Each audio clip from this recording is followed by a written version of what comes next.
I wake up every morning at 5:30 because my body still holds the memory of 40 years of knocking on doors, and the first thing I do is check my bank balance on the cell phone my nephew gave me because I can't even afford that. $0.37. The number blinks on the screen like a sentence, like a mirror showing every wrong choice I've made since I was 18 and believed the world would end before I turned 30. My apartment is the size of a closet, located on the third floor of a building in Newark where the elevator never works and the smell of mold competes with the smell of fried food rising from the Chinese restaurant downstairs. My knees complain with every step I take carrying grocery bags from the food bank, and there are days I look at my hands, full of bulging veins and age spots, and I don't recognize the man who used to carry stacks of the Watchtower magazines under his arm, thinking he was saving the world. The fridge has 3 items: a pack of bologna that expired 2 days ago, half a gallon of milk I bought with coupons, and a bruised apple one took from the free fruit basket at the community center. I have no health insurance, no retirement fund, no savings, no plan, nothing but a cardboard box under the bed full of old magazines and letters from people I promised to visit again but never did. 60 years old, and the only thing I truly own is the regret that weighs heavier than any bag I ever carried up these damn stairs. They told me not to think about the future because the future wouldn't exist, and I believed it with every fiber of my being. Now the future has arrived and found me completely unprepared, completely broken, completely alone. My name is Thomas Bennett, and I was born in 1965 in a small town in rural Ohio where everyone knew everyone, and the Kingdom Hall stood on the corner of Main Street and Oak Avenue.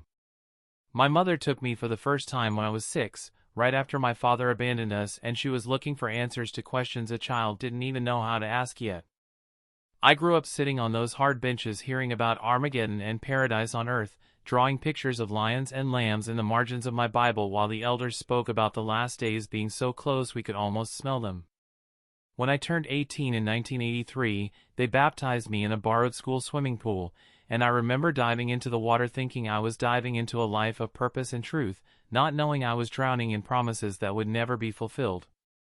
I spent the next 40 years dedicating every minute of every day to an organization that promised me I would never grow old in this system of things. I turned down scholarships because higher education was seen as a lack of faith, as preparing for a future Jehovah didn't want us to have. I worked part-time jobs as a window washer, a janitor, a newspaper delivery man, anything that left me free time to knock on strangers' doors and hand out magazines to people who mostly didn't want to see me. I never opened a savings account, never thought about retirement, never made a 5-year plan because I was taught that planning for the future was demonstrating a lack of trust in Jehovah. It was like saying you didn't really believe the end was near. Now I'm sitting here in this tiny apartment writing this story because I need someone to know. I need someone to understand what happens when you hand over your entire life based on a promise that doesn't come true. If you are watching this, please leave a like, subscribe to the channel for more real stories like this, and leave a comment saying which city you are watching from because I want to know I'm not talking to myself in this void. Share this with someone who needs to hear it, with someone who might be going through the same thing or knows someone who is. This is my story, and it needs to be told before it's too late, before more young people make the same mistakes I made, before more people wake up at 60 with nothing but regrets.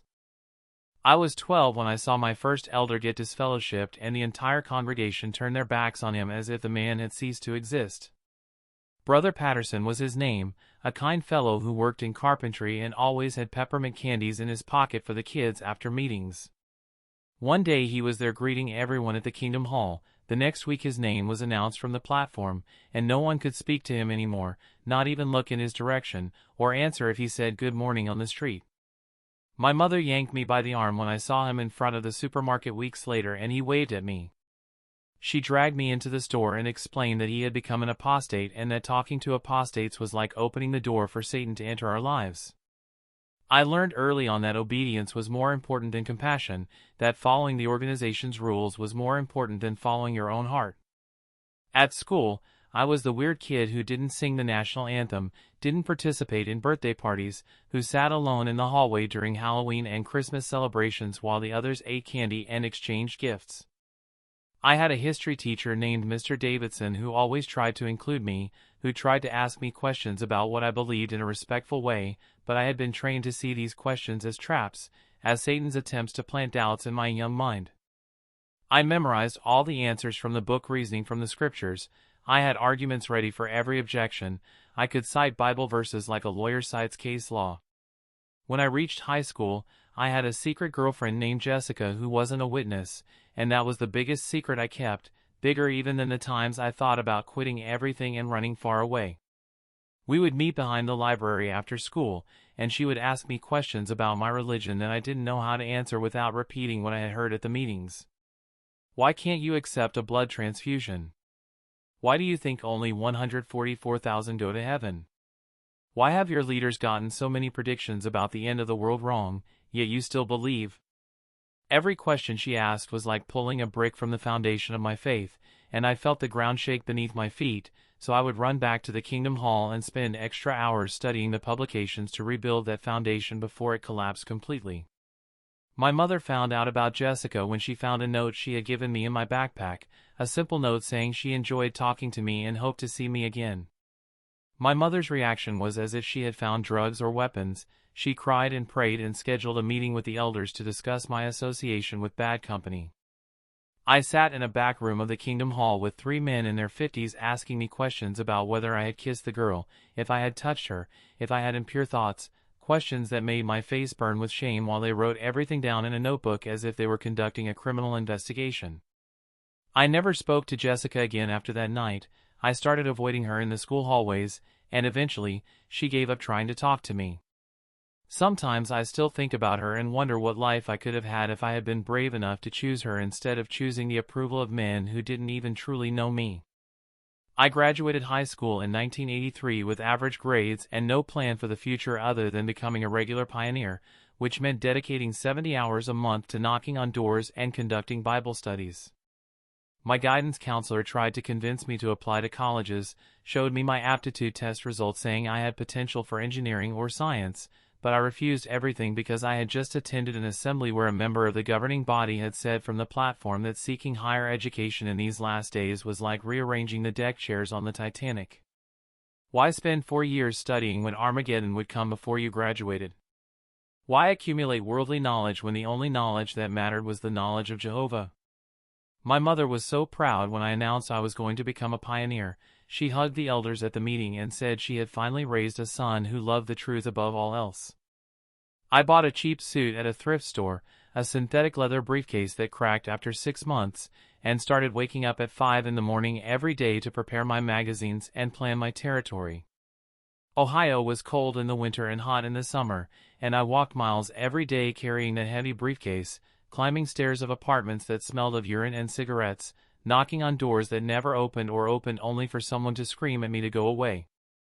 There were days I came home with my feet bleeding inside my shoes, with back pain from carrying so much weight, with my voice hoarse from talking so much, and my mother would make tea and tell me that every door I knocked on was a life I was saving, that Jehovah was counting every step I took and would reward me in paradise. Paradise was the carrot they dangled in front of us, the promise that made us endure any hardship. We spent hours at meetings studying illustrations of a perfect world where lions lay down with lambs and children played near snakes without fear, where there was no sickness or death or sadness, where all houses were beautiful and all families were happy and everyone had enough. I looked at those illustrations and could see myself there, young forever, playing with pandas and picking fruit from trees that never stopped bearing, living in a house better than anything I could have in this system. That vision was so real in my mind that the present seemed like just a temporary bridge, a test I just needed to pass to get to the other side. I was baptized at a district convention in Columbus in a borrowed pool where hundreds of people were submerged that day, all dressed in white, all smiling as if they were entering an exclusive club that guaranteed eternal salvation. I emerged from the water with chlorinated water burning my eyes, and everyone applauded, and my mother cried tears of joy, and I felt for the first time in my life that I belonged somewhere, that I had a purpose greater than myself. I didn't know in that moment that I had just signed an unwritten contract that would control every aspect of my life for the next 40 years, that I had handed over my autonomy to an organization that would tolerate no questioning or deviation, that loved you conditionally only as long as you obeyed completely. In the months following my baptism, I became what they called an example for the youth, always present at meetings, always commenting during studies, always the first to raise my hand to help clean the kingdom hall or organize assemblies. The elders started giving me small responsibilities, carrying microphones during meetings, taking care of the literature counter, helping with the sound system. Every responsibility was treated as an honor, as a step on the spiritual ladder that would eventually lead me to be appointed a ministerial servant and perhaps one day an elder. I lived for that approval, for the pats on the back after meetings, for the comments that I was a spiritual young man who had a bright future in the organization.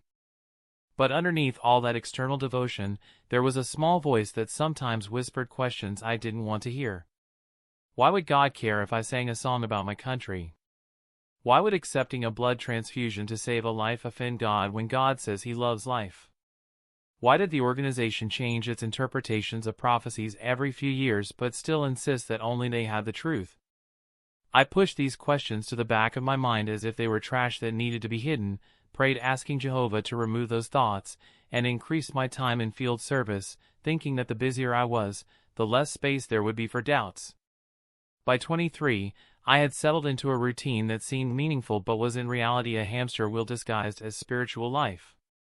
I woke up at 5:30, did my prayers and personal study until 7, had a quick coffee, and went out for field service at 8 in the morning. I knocked on doors until noon, ate a sandwich in the car while counting my hours and returned visits, went back to the territory until 3 in the afternoon, went home to shower and have dinner, and was back at the Kingdom Hall at 7 for the evening meeting. Tuesday was the book study, Thursday was the Theocratic Ministry School and Service meeting, Sunday was the Watchtower study and public talk. Saturday I spent the whole day in field service, and Mondays and Wednesdays were dedicated to return visits and Bible studies with interested ones. My first Bible student was a man named Frank who lived in a trailer park on the outskirts of town, a war veteran who had lost his right leg in Vietnam and spent his days drinking cheap beer and watching Western reruns on TV. I started visiting him every Tuesday morning, and he would greet me at the door with a beer can in hand and that smell of cigarettes that permeated everything, but he always let me in and sat on that worn-out couch to listen to what I had to say. We spent 6 months studying the book You Can Live Forever in Paradise on Earth, and Frank started making changes in his life. He stopped drinking so much, started attending meetings, even bought a used suit to look presentable. I was so proud of Frank's progress that I spoke of him at meetings as an example of how the power of the truth could transform lives. But then I found out he had started a relationship with a woman who wasn't a witness, a nurse who worked at the local hospital and who apparently had started questioning some of the teachings I was trying to teach. The elders instructed me to give Frank an ultimatum: either he ended the relationship or the Bible studies would stop, because the organization couldn't invest time in someone who clearly wasn't putting Jehovah first. I went to his trailer on a Thursday afternoon and said exactly what the elders had told me to say, and Frank looked at me with those tired eyes of someone who had seen too much bad in life and simply said that if God couldn't accept that he loved someone, then maybe that wasn't the God he wanted to serve. I never saw Frank again after that day. I heard through the grapevine that he married the nurse and moved to another town. Sometimes I wonder if he is happy now and if he still thinks about those Bible studies that went nowhere. The organization counted Bible studies as a metric of success. Every month you had to report how many studies you were conducting and if any of them were progressing to baptism. I always felt that pressure to convert people as if I were selling a product with a quota to meet. Some pioneers lied on their reports, inflated their hours, or counted casual conversations as preaching time, but I never did that because I was afraid Jehovah would punish me for dishonesty, so my numbers were always average, and I always felt I wasn't spiritual enough compared to the others. At 25, I met a sister named Linda at a regional convention in Cleveland, and we started what the organization called courtship, which was basically dating under extreme supervision where you could never be alone with the person and always had to have a chaperone present. Linda was an elder's daughter, a dedicated pioneer who seemed like everything the organization said a good Christian wife should be: submissive, docile, and always agreeing with everything the men said. We dated for 8 months following all the rules, never kissed alone, never touched in a way that could be considered immoral, always had her younger sister or my mother along when we went out for ice cream or a walk in the park. I married Linda in a simple ceremony at the Kingdom Hall where an elder gave a 30-minute talk about the roles of husband and wife in a Christian marriage, emphasizing that the man was the head and the woman should be submissive in everything. We didn't have a honeymoon because we didn't have money. We spent our first night as a married couple in the tiny one-bedroom apartment we managed to rent, both working part-time jobs, me as a window washer and her as an office cleaner. Our wedding night was clumsy and awkward because neither of us knew what to do. The organization gave no real sex education other than saying sex was only for marriage, and even thoughts about sex before marriage were impure. The first years of marriage were a mix of trying to build a life while dedicating most of our time and energy to the organization. Linda wanted to have children, but the elders subtly discouraged it, always citing Watchtower articles about how having children in these last days was a huge responsibility that could distract from service to Jehovah. So we were careful not to get pregnant and continued our routine of part-time work, field service, meetings, assemblies, and a cycle that never stopped and left us financially broke and emotionally exhausted. We lived paycheck to paycheck, sometimes not even that. Sometimes we depended on the charity of other brothers who gave us food or paid our rent when we couldn't. One day I woke up at 30 and realized I had nothing to show for the last decade of my life other than stacks of old magazines and an apartment full of donated furniture. My high school classmates who had gone to college were buying houses and having careers and traveling the world, while I could barely pay for gas to go to the preaching territory. I started feeling that restlessness that the organization always said was Satan trying to plant seeds of discontent, but deep down I knew was just my brain finally waking up to the reality that I had been deceived. Linda started complaining too, not openly because complaining was a sign of a lack of gratitude to Jehovah, but in small comments here and there about how nice it would be to own a home or be able to take a vacation or not have to worry if we would have money for the electric bill. I always responded by repeating what I had heard from the platform, that Jehovah's blessings were spiritual and not material, that we shouldn't store up treasures on earth, that our reward would come in paradise. But the words started to sound hollow even to me. They started to seem like excuses we gave to justify our poor choices. When I turned 35 in 2000, the organization had changed its prophecies about the generation that would not pass away before Armageddon arrived yet again, changing the definition of generation to accommodate the fact that the end hadn't come when promised. I remember sitting at the meeting when they announced the new interpretation and looking around to see people's reactions, and everyone just nodded and said amen as if constant doctrinal changes were perfectly normal. An elderly couple I had known since childhood looked confused. They had spent their entire lives believing they would see paradise, and now they were in their 80s and still waiting. No one questioned, no one raised their hand to ask how an organization that claimed to be directed by God could get it so wrong. Everyone just swallowed the new light and carried on as if nothing had happened. It was around this time that I started having panic attacks in the middle of the night. I would wake up sweating and with my heart racing, thinking about what I had done with my life. Linda slept beside me, unaware that I was having a silent existential crisis, that I was starting to see the cracks in the foundation of everything we had built. But I couldn't talk about it with anyone because expressing doubts was equivalent to apostasy, and apostasy led to being disfellowshipped, and being disfellowshipped meant losing everyone you knew, including your own wife. At 40, my body started showing signs that it couldn't handle the brutal routine I had maintained for 2 decades anymore. My knees ached from so much climbing up and down stairs, my back complained when I carried heavy bags of literature, my voice got hoarse after full days of speaking at people's doors. I saw a doctor for the first time in years because I didn't have health insurance and only went to the hospital in emergencies, and he told me I had early arthritis in my joints and needed to rest more and carry less weight. When I told the elders this, expecting some understanding, they just suggested I pray more and trust that Jehovah would give me strength to continue in the service. Linda started having depression around this time. She spent entire days in bed without energy to do anything, crying for no apparent reason. The organization didn't believe much in mental health, treating depression as spiritual weakness or lack of faith, so instead of seeking professional help, we just increased the hours of study and preaching, thinking that would cure the problem. But Linda only got worse. She started gaining weight because she ate to fill the void she felt inside, stopped dressing up for meetings, started missing field service saying she was sick. The sisters in the congregation whispered about her, saying she needed to exert herself more spiritually, that if she trusted in Jehovah, the depression would go away. We started fighting constantly, arguments about money, about time, about the fact that our lives had become a joyless routine where we were merely surviving instead of living. Linda wanted to leave the organization. she said this one night after a particularly difficult meeting where an elder had given a talk about how serving Jehovah required total sacrifice. I was terrified when she said that, not because I disagreed with her, but because I knew what leaving would mean. It meant losing our entire community, it meant being treated as dead by everyone we knew, it meant starting from scratch with absolutely no support network. I convinced Linda to stay. I promised things would get better, that we just needed to have more faith and wait a little longer. But things didn't get better, they only got worse. Linda had a nervous breakdown at 43, she was hospitalized after she tried to hurt herself, and when the elders found out, instead of offering real support, they reprimanded her for a lack of self-control and for bringing shame upon the congregation. I was sitting in that hospital room holding my wife's hand while she was sedated and intubated, and all the elders did was give me literature about how to trust Jehovah during trials. When Linda was discharged from the hospital, she was different, quieter, more withdrawn. She started taking antidepressants, which the congregation disapproved of because they thought medication was a lack of faith, and she started skipping meetings regularly, saying she didn't feel well.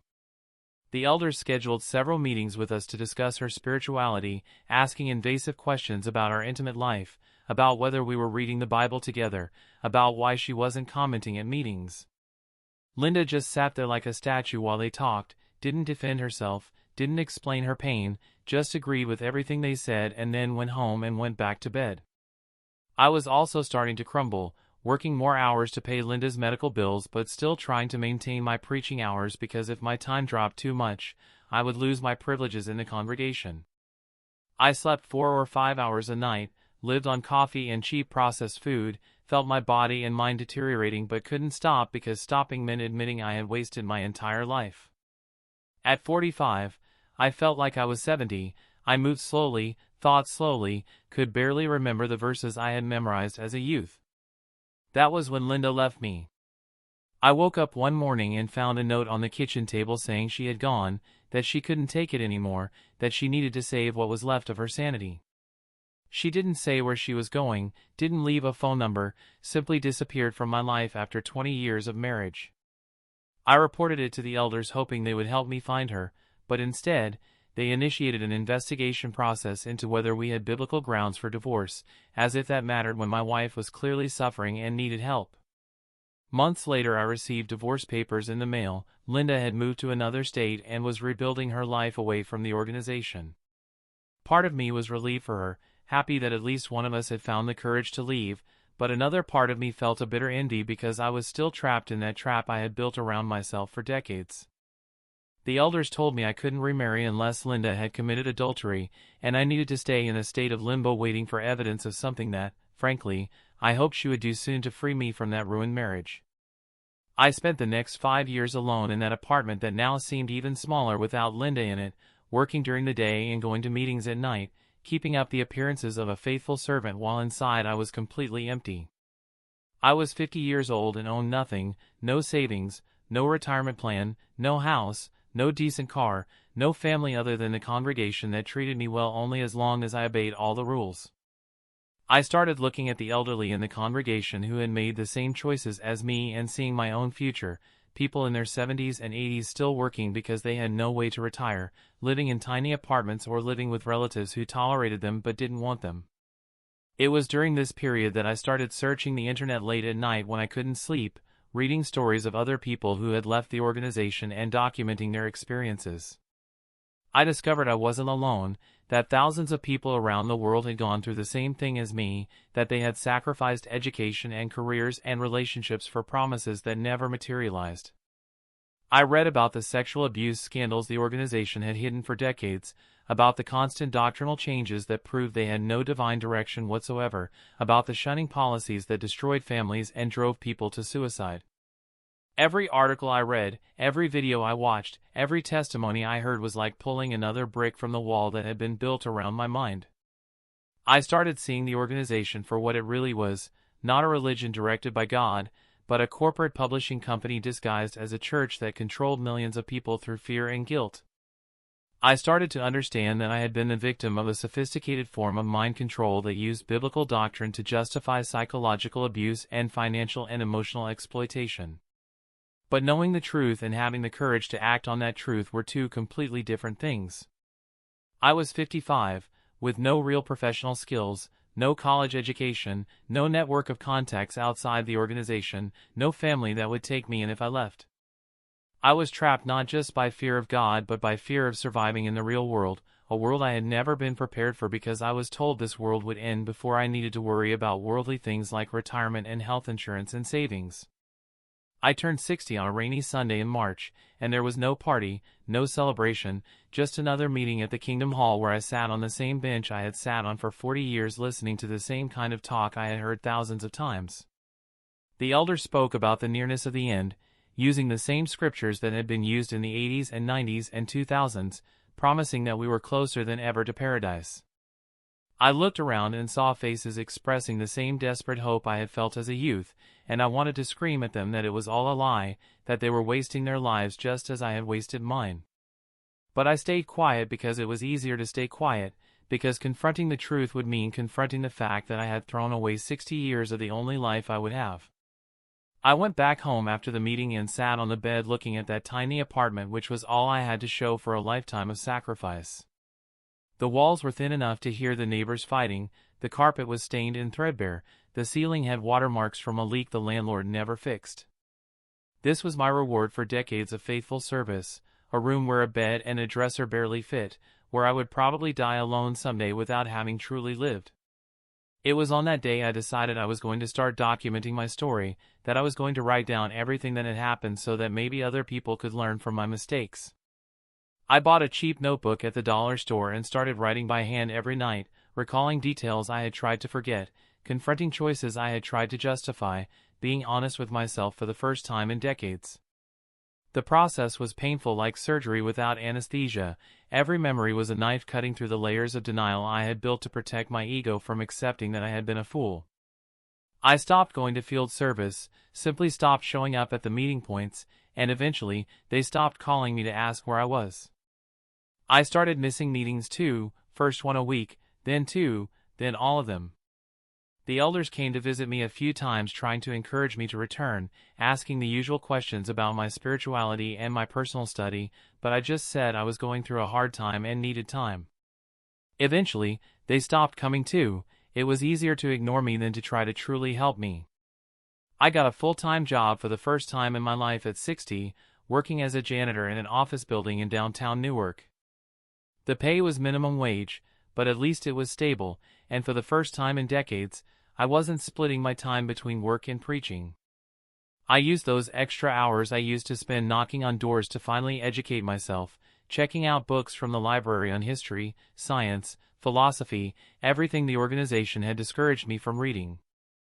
I discovered that the world was infinitely more fascinating and complex than the simplistic explanations I had received in the Watchtower publications. I made my first real friendship outside the organization with a coworker named Marcus, a black man in his early 40s who had grown up in a Baptist church but had left religion after asking too many questions no one could answer satisfactorily.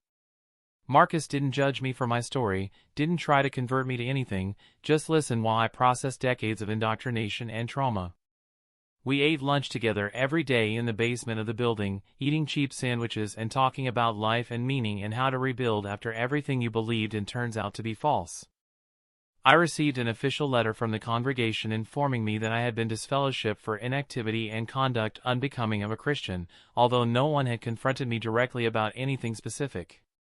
The letter was cold and bureaucratic, 3 paragraphs explaining that my name would be announced at the next meeting and that all members should cease association with me immediately. I read that letter and felt a strange relief mixed with sadness, relief because I was finally free, but sadness because losing that community, even being a toxic community, still hurt like losing a family. No one from the congregation tried to contact me after the announcement except my mother, who called me crying saying I had broken her heart and that she could no longer speak to me unless I repented and returned. I tried to explain to her that I had discovered things about the organization that proved it wasn't the truth, but she just screamed that I was being influenced by apostates and that Satan had blinded me. That was the last conversation I had with my mother. She died 3 years later of a heart attack, and I wasn't even invited to the funeral because I was still disfellowshipped. At 63, I now have a life that is humble but honest. I live in this small apartment that isn't much but is mine. I work 40 hours a week at a job that doesn't pay well but gives me purpose and structure. I have no savings, no retirement. I will probably have to work until I die because there is no way for me to retire with dignity. My health is poor, my knees barely carry me upstairs, my back hurts constantly, I have type 2 diabetes from years of eating bad, cheap food because it was all I could afford. But for the first time in my life, my mind is free. I no longer wake up with guilt for not having done enough for Jehovah. I no longer go to sleep afraid that Armageddon will arrive during the night and I will be destroyed. I no longer need to pretend to believe in things that don't make sense, no longer need to defend doctrines that change every few years, no longer need to live in fear of being judged for every little choice I make.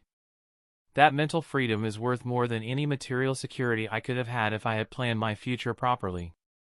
Marcus helped me get some extra gigs doing repairs and small maintenance jobs, and I have been slowly saving money in a savings account for the first time in my life.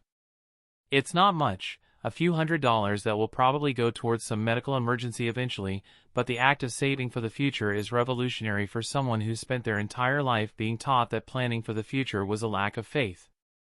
I opened this account and felt like I was declaring independence, telling the universe that I finally accept that I will have a future in this world and that it is my responsibility to prepare for it as best as possible.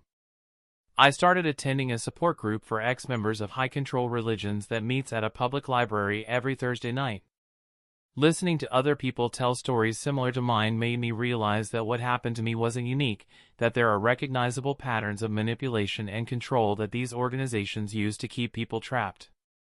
I learned about cognitive dissonance, about confirmation bias, about how the human brain can convince itself of almost anything when surrounded by a community that constantly reinforces the same narrative. Writing this story has been therapeutic in ways I didn't expect. Putting everything on paper forces me to confront decisions I spent years trying to justify, forces me to be honest about my own complicity in perpetuating a system that hurts so many people. I am not just a victim in this story, I was also a perpetrator, convincing other people to join an organization that would exploit them as it exploited me, encouraging young people to make the same terrible choices I made, perpetuating doctrines that cause real suffering for real people. If I could go back in time and talk to that 18-year-old boy about to be baptized, I would say so many things. I would tell him to go to college, to invest in education and a career, not to be afraid to question and doubt and investigate. I would say it's okay not to have all the answers, that doubt is not weakness but strength, that true beliefs can withstand critical examination while false beliefs crumble when confronted with evidence. I would tell him that a life well lived is not measured by how many hours you spent knocking on doors or how many meetings you attended, but by the genuine connections you make and the real good you do in the world. But I can't go back in time, no one can. All I can do is live the rest of my life as authentically as possible and hope my story helps at least one person avoid making the same mistakes. If you are reading this and are considering joining Jehovah's Witnesses, or if you are already a member and are starting to have doubts, please think carefully about what you are sacrificing. Think about the future you are denying yourself, about the opportunities you will lose, about the relationships you will sacrifice on the altar of an organization that doesn't care about you as an individual but only as a number on monthly reports. Sitting here at 63 with $397 in the bank account and joint pain that reminds me of every staircase I climbed carrying magazines nobody wanted, I can honestly say that my life has been a case study on the cost of believing without questioning. I don't have adequate health insurance, so I avoid doctors until the pain is unbearable. I don't have decent teeth because dental treatment is too expensive. I don't have nice clothes other than the old suit I still wear occasionally when I need to look presentable. My apartment has roaches that come back no matter how many times I call the exterminator. The heater malfunctions, so I spend New Jersey winters wearing 3 layers of clothes indoors. The fridge makes a weird noise that probably means it's going to stop working soon and I have no way to buy a new one.